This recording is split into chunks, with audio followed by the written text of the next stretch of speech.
Yayo, young, black, and gifted. Never get it twisted. Working on myself is how I live to be relentless. Don't at me in your mentions. Love me with a vengeance, so I can see the serpents when they creeping in the distance. Hey guys, this your girl Lizzie Yayo with Keepin It A Bando, and I have a dope actor, artist, phenomenon in the building. I'm gonna let him introduce himself. Yo, what's up everybody? It's Wavyy Jonez, artist, actor, entrepreneur. Man, I'm excited to be in the building here, Keepin It A Bando. What's up? Hey, thank you for coming. Man, I'm happy to be here. So, let the people know who you are exactly and what all you do.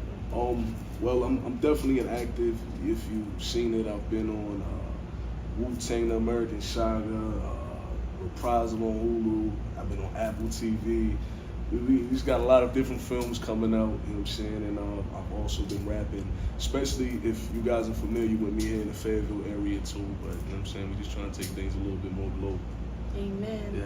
So, where are you from? Because you got some people thinking that you're from the 2-6 and you got that New York swagger. Yeah. I'm actually from Long Island, New York, but when I was in 9th grade, my mom's moved here. I was in Texas at the time when I moved out here, so I did high school and all that here in Fayetteville, Palm Forest. Okay. Yeah. Is it a big difference? Yeah, definitely. I mean, it was definitely an adjustment. You had to adjust to the way people dressed, the way people spoke, and things like that. Learning their slang to know how to properly communicate with them and such. So, yeah, it was a little bit more different than back home in New York. Were you able to adapt with the people? Because I know when I moved here, it was a bit different. How was it for you? Yeah, I feel like I was able to adapt, but definitely being from New York, that was a thing that people want to kind of pick with you with, you being from a different place than them, and that was like they got a thrill off, you know what I'm saying, trying to act like they was from New York and stuff like that. So it was that adjustment to the music and everything else it was so different, you know what I'm saying? I felt like a fish fresh out of water or something. So what was your childhood like? My childhood was different. First and foremost, growing up, you know what I'm saying, we was in shelters and, you know, I was always ambitious. I always wanted to be somebody. I wanted to, whether it be acting, just entertainment, I wanted to be immersed in whatever that was. So that's something that my mom and my stepfather and my brother at the time, they was pushing that. I was rapping in churches to rapping at the Hammerstein Ballroom and everywhere else. And I just knew that was something I wanted to do. But on the side of that, this childhood it was different. It was definitely something. Yeah, it was different. Do you have anything to tell other young kids that had a different upbringing? Other than like, did you have your mom and your dad? Or it was just your mom? It was just me, my mom, and my brother for the most part.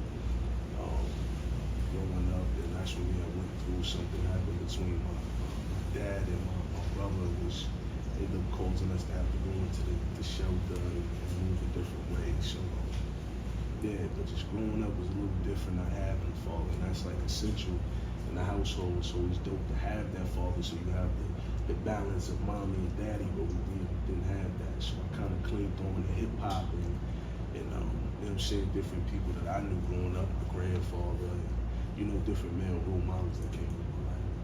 Yeah. Well, I want to say shout out to mom, because she also did a great job. Yeah, mom definitely held it down. Shout out to all the mothers out there. Yes. Yeah. So what was your journey like as far as you being an artist? It's crucial. It's crucial. That's like with every journey that you try to take in life, it's gonna be a crucial road. You know, and I was grateful enough to be able to embark upon being an actor because it was an unconventional route for me. I was just doing music. I was running around with Gutterville and Cornball and the whole FFE fan. And, you know what I'm saying? We were really trying to make it. Before that, of course, like I was saying, like back home in New York, I was already doing that. But to come here with my style and my flow, definitely out here in this area, I don't feel it was necessarily appreciated. You know what I'm saying? Because everybody was doing their own thing, but I just wanted to embrace creativity. Like, it don't matter where you're from. You may be from New York, you may be from Detroit. Everybody has a different sound, but art clings together. Like let's make it work. You know, and that was definitely different being out here on that journey for sure. what made you, like, what kept you inspired? Life definitely kept me inspired. The people that was around me, like I became like a leader to the other dream chasers out there in Spring Lake. Shout out to Spring Lake, that's where I'm from too. Yes. I became somebody in the neighborhood, and I knew that if I just gave up what I was doing, I was gonna let a lot of people down. I was looking up to me. So yeah, that definitely kept me inspired, and just music that I really flocked to, and watching people around me achieve different successes for themselves, and that definitely kept me inspired to the whole thing. Yeah. Now, with you reaching the heights that you've reached, how are you able to maintain not just so humble but so real with the industry changes? I think what people have to realize about the industry is it's all smoke and mirrors. It's not what people think it is. Like, people see you on TV and they think you're a billionaire, or they see you, like, people understand, even the rappers, it's advanced money. It's different things that make people look, they have to make you look like somebody that's actually, doing something so people want to be you. That's what it's all about. So the industry is smoke and mirror. That stuff is not real. And I think what keeps me real is knowing I'm living in reality outside of this industry, where people may think that things are going a lot different than they are. Like, people have no idea. They just have to really step into that room and actually understand, like, yo, we out here. This is a dog-eat-dog world. We trying to make it happen. We trying to do this, but you know what I'm saying, we just keep trying to climb heights. At the end of the day, I'm not really worried about that. I just really want to get in there and do what I can do. So, yeah. Now, your music is so emotional. It has meaning. Where do you find yourself, like, being able to come up with that type of craft? You mean as far as that? Your writing style. Oh, like I said, I'm a fan of hip hop. Like, I'm really like the hip hop. Like, that's my thing. Like, so watching different artists, going and studying different things. I think that's what kind of puts me in a different league. It's like mad knowledge about different things. I'm not just talking about it on a record. Like, I've actually sat down and read books and listened to different things. I watch interviews. I'm in the business and seeing how that stuff works. And, it gives me a chance to maneuver a lot different. So creatively, that's where I go. I just kind of step outside of who I am. You know what I'm saying? There's like two parts of who I am. Wavyy Jonez is like a superhero of me. You know what I'm saying? So in that direction, I feel like that just makes me just different than everybody else. I don't know. Right. Yeah. So, Wavyy Jonez, that is a very unique name. Yeah. Where did it come from? Because I know when I seen it, I was like, I know this person. That was like, that ain't that person. So, like. No, that really came from just a lifestyle. Like, back home in New York, that was a thing. Especially with Max B and everybody just kept saying the weed god, Wavy and stuff. Wavy Crockett. Yeah, Wavy Crockett and all that. So I kind of took that. I gave it my last name, which is just worth the whole new character. All right. So, are there any artists that inspires you? It's a bunch of artists. I've really been inspired by the underground lately. I feel like that's where hip hop is still alive right now. You know what I'm saying? So I'm really inspired by the underground. Of course, you got the J. Cole, the Kendrick Lamar, Jay-Z, Nas, you know what I mean? People like that. You know what I mean? Lauryn Hill, I love Lauryn Hill. So a lot of my sampling cases come from her as far as picking different beats and stuff like that. So yeah, those are artists that inspire me. And then there's a bunch of underground artists right now that's really doing the thing too. So, you have a single I do. by the name of Mama. Yeah. And obviously, your inspiration was your mom. Yeah, I love my mom. The strength that my mom had to raise me and my brother through the trials and tribulations that we went through always inspired me. And I was listening to Dear Mama on Tupac, and I was just like, man, I gotta talk about my mom because I know life is short. You know what I'm saying? And I want to give her flowers. I want to let her know how much I appreciate her now while she's still breathing. So, everybody's, we're not getting young in was getting older too, so I just wanted to get that dedication. That's beautiful. That is really dope. In addition to your music, are there any other outlets other than the acting that you wanted to like dabble in, like producing or shooting a movie? Definitely. I want to direct, I want to produce, I want to do it all. I really do. I just really want to, art is beautiful to me, you know, and to see things come to life. I mean, that's letting knowledge be born, actually going out there, thinking of something in our head and just letting it come to fruition. So I want to direct, produce, I want to jump in the weed industry, I want to jump into all of that. Just really just go nuts. Yeah. So what are some of the roles that you've played thus far in your acting career? Of course, I played the Notorious B.I.G. in Unsolved on Netflix. Reprisal, I played a brother by the name of Cordell on there.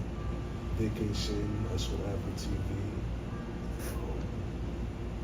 Man, I'm drawing a blank. I didn't realize I did that much stuff. So yeah. The adults, I see. The adults, that's coming out. It's coming out in July. They're about to premiere that at the Tribeca Film Festival in June. It's gonna come out in July. We did that like 2 years ago. We're just kind of getting on the ball now. That's what Michael Sellers, shout out to them. There's a lot of different stuff I'm learning. Yes, definitely. That's really dope that you're doing that. So what got you into acting? Like I said, that was unconventional. 30-30, you know 30? Big 30? Yeah, 30-30. The rapper from Yeah, I got a song with him. Yeah, Rest in peace, man. Rest in peace. 30 did a freestyle over Fuji's Ready or Not, Here I Come. And I heard the joint, and I was going through so much at the time, and it inspired me. So when I heard it, just in no time, I just started flowing. I said, I gotta rap on that beat too. I gotta rap on it. So I think I put it out like maybe the next day after he dropped his joint, and the joint started going haywire. Everybody seen it online and stuff like that, especially around the city. They started getting traction in other countries and stuff like that. And this dude reached out to me and was like, you remind me of Big. And so he sends me this audition. They was looking for Tupac, Big, and Puffy. And I'm like, first and foremost, it calls a thing. I'm a skeptic, so I'm like, this is a scam. So I ended up just sending it in because everybody around me was like, just send it in, see what happened. I sent it in, and people called me back. But had it not been for 30, inspiring me to actually get on the beat. He was sharing it, going crazy with me. So if it was not for him, you know what I mean, I probably would have never did that. I probably would have never known about the audition. So that was my way in. Oh my gosh, shout out to Big 30, period. He is always, he was a great friend, someone you could talk to. He was like very knowledgeable of a lot of things, and yeah, it's surely appreciated. As far as your role for Biggie Smalls, how did you prepare for that role? Always been a big fan. You know what I'm saying? Being a kid from New York, that was that guy for us, Big and Jay-Z. So always been a big fan, but preparing for the role, I just more so watch his interviews, watch his mannerisms, you know what I'm saying? There's different nuances and stuff that he uses when he speaks and when he moves and all of that. So just preparing for the role, I got into the vein of that. I spoke to Funk Master Flex, I spoke to Easy No B. That's his, you know what I mean, people that was riding with Big. That was the most I got to speak to at that time.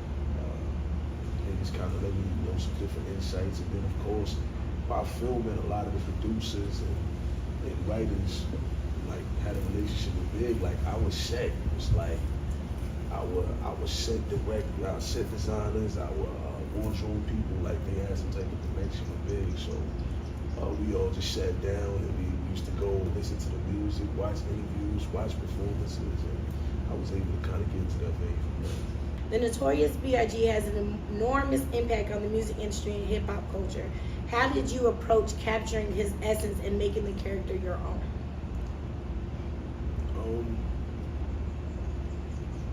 Damn, that is a great question. How did I make him my own?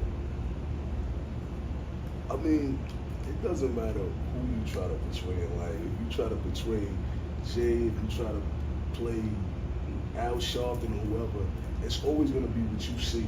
You know what I'm saying? So what I seen, I portrayed. You feel me? Like how I took in the Notorious B.I.G, how I took that in is how I played it. You know what I'm saying? So definitely being able, like I said, to get around is people that know him, people on set that know him, and everybody had that love for hip hop and the Notorious B.I.G and Pac. So they kind of kept us in that vein at that time. And that's kind of how I played it, just watching the interviews and I just wanted to really listen to him speak and his nuances, the mannerisms, and just lock into what I felt was right, and I think I brought that to life. Yeah, you did a great job. Thank you so much. Yes. Can you share any memorable moments or interactions you had while on set with any cast members? I had a good time with all of them.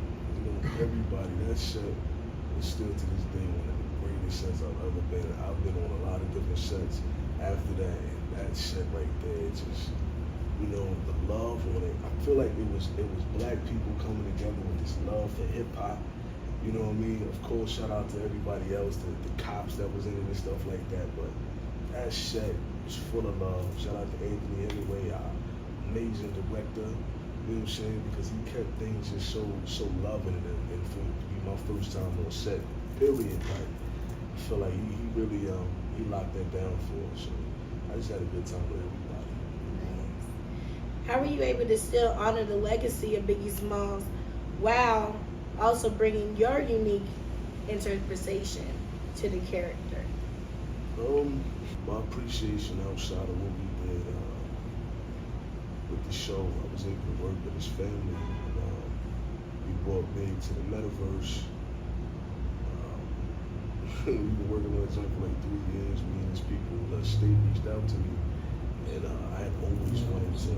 I felt bad that the state had nothing to do with the show, so I kind of wanted to show my appreciation somehow. And it just so happened that Miss Wallace and the state reached out to me, allowed me to be able to work with them. So I mean, I've been doing that for the past couple of years. Of course, I went to some of the events on March 9th. They threw some of the illest events with Big. May 21st, you know what I mean, Big's birthday. So, you know, just staying locked in with a lot of that stuff. And people normally call me out when it's a big event. Yeah. What was the most challenging aspect embodying an iconic figure, and how did you handle the pressure or expectations? I just did what I could. You know, like I said, it was my first time ever acting.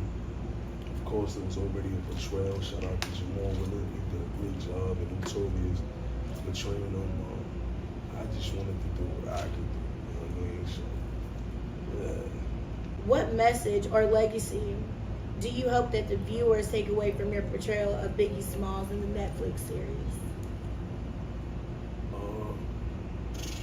Keep your friends close, but your enemies closer. You know what I'm saying? How that went down between him and Tupac, and that was one thing me and the actor, Mark Rose, that's my brother, we've actually, you know, we took from that because we really got there together and was just researching stuff for different pop things, different big things, and to find out how that beef went down, and how this beautiful, dope-ass friendship between brothers. Well, Pop was from New York, but, you know what I mean, brothers represent hip-hop on two different coasts. How that whole thing occurred to where now these dudes are beefing due to a misunderstanding. I mean, like I said, keep your friends close, but your enemies close. Like, man, don't wait long. Life is short. Don't wait long before you actually call yourself trying to gain the friendship back or trying to let things go, man. Like, you never know what's gonna happen tomorrow. So definitely love your people while they're still breathing, man. And for the people that don't know the beef, can you give them a briefing, or can you explain to them? So in New York, in I want to say 1994, Tupac was shot in a studio, Quad Studios, and that was in Manhattan. He was shot in the studio, and he kind of felt like Big being from New York, Big being the king of New York, how, you know, the Vibe magazine, the source, everybody was saying he was, he felt like he should have had more control over that, or he felt like Big should have let him know, you know what I mean, that that was about to happen. Big's like, I didn't know. Like, I would never let nothing like that happen, you know what I'm saying? So it was a pure misunderstanding, and then people got in both of their ears, and we kind of just went at it. You know what I'm saying? More Pac on that Big, but Big really didn't want to respond to that because he really thought this guy was his friend. You know what I'm saying? But, you know what I mean? Money and the people we around and everything else can change that. So it's got to be more conscious of how we deal with things. That's definitely. Do you have any inspiring words for the people that are viewing? Man, chase your dreams unapologetically. Step in these rooms like you deserve to be there because you do. Speak everything that you want to the atmosphere and believe it with your whole heart. The universe, the Most High is going to make it happen for you. Just believe in yourself. Don't stop for nobody. You're going to have different ways that you want to do them that way. Just believe in your product and everything else you're trying to do, man. Make it happen for you. Awesome. Thank you. Can you tell everyone where they can find you? You can find me on all social media platforms at Wavyy Jonez. That's IAMWAVYY Jonez. That's TikTok, Instagram, and Twitter. You be TikToking? Yeah, I be TikToking. You be dancing? Hell no. Am I gonna We go look gonna right dance now? though. We gonna dance soon. Okay. Well, you guys, again, it's Lizzie Yayo with Keepin It A Bando. Yeah. And Wavyy Jonez, 2-6. Yeah.